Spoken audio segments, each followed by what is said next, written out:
Avant de parler de la phrase simple et de la phrase complexe, il faut savoir ce qu'est une phrase. Comme vous avez déjà étudié, la phrase commence par la majuscule et se termine par un point. C'est l'ensemble de mots organisés autour d'un verbe conjugué. Mais il y a aussi des phrases plus compliquées que d'autres.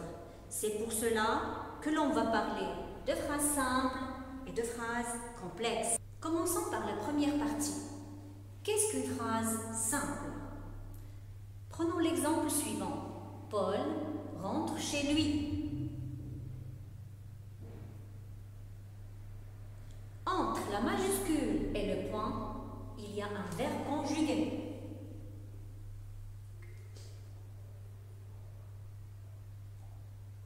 Alors, quand on a un seul verbe conjugué, une seule proposition, on parle ici d'une phrase simple.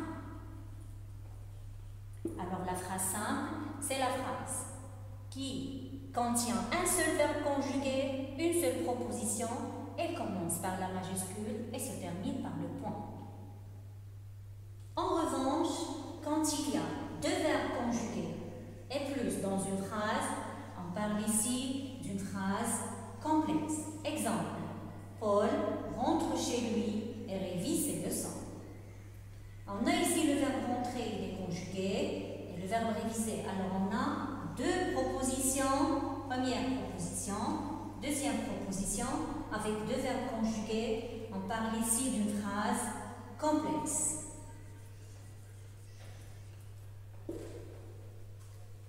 Maintenant que nous avons vu ce qu'est une phrase simple, qui se compose d'un seul verbe conjugué, et d'une phrase complexe qui se compose de deux verbes et plus conjugués, nous pouvons voir comment, à l'intérieur d'une phrase complexe, vont être reliés deux verbes avec leur sujet et différents compléments.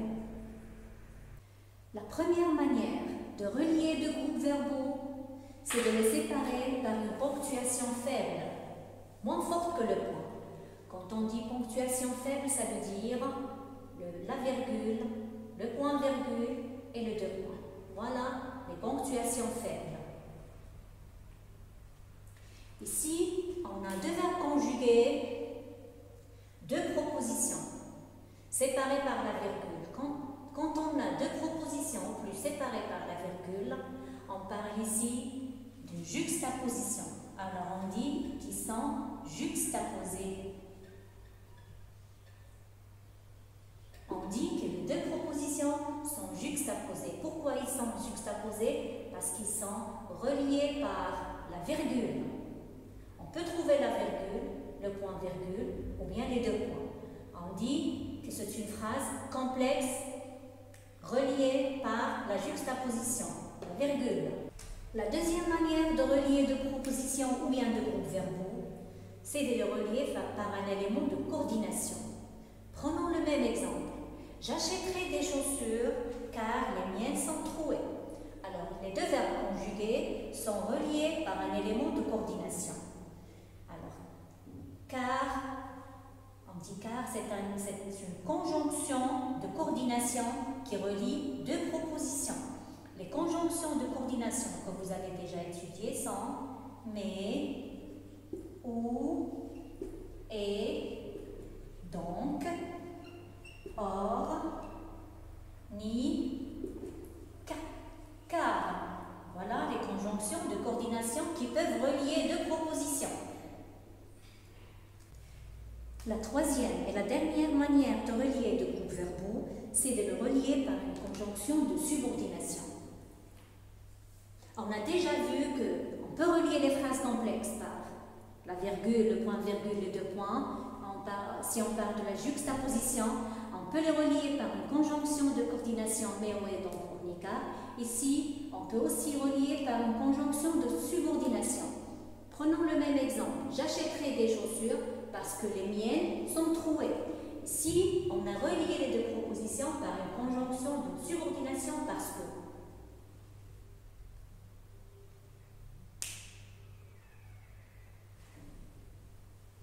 Eh bien, parce que est une conjonction de subordination. Conjonction de subordination.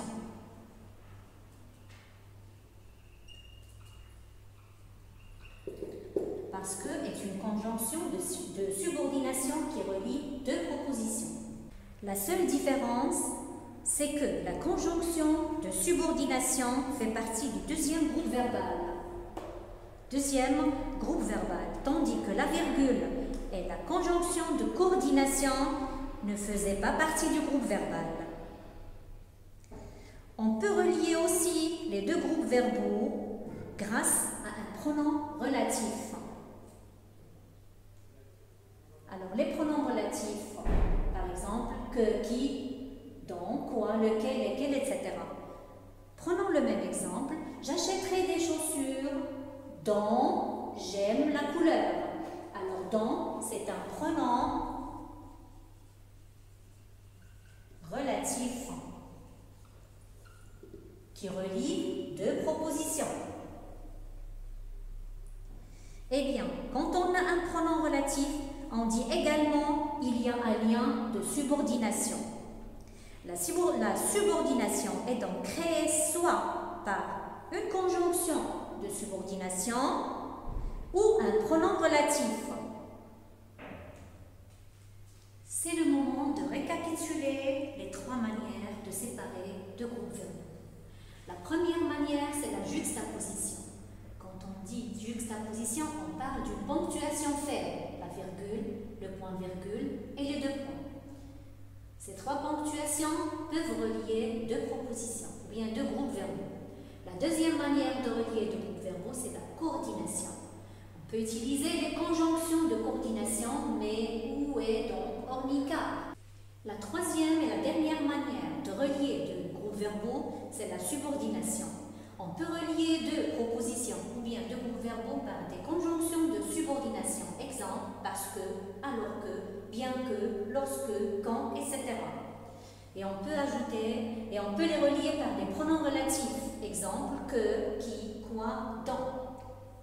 Alors, c'est la fin de cette leçon de grammaire. J'espère que vous avez bien compris. Si vous avez aimé, n'oubliez pas de faire un pouce en l'air. Et merci de votre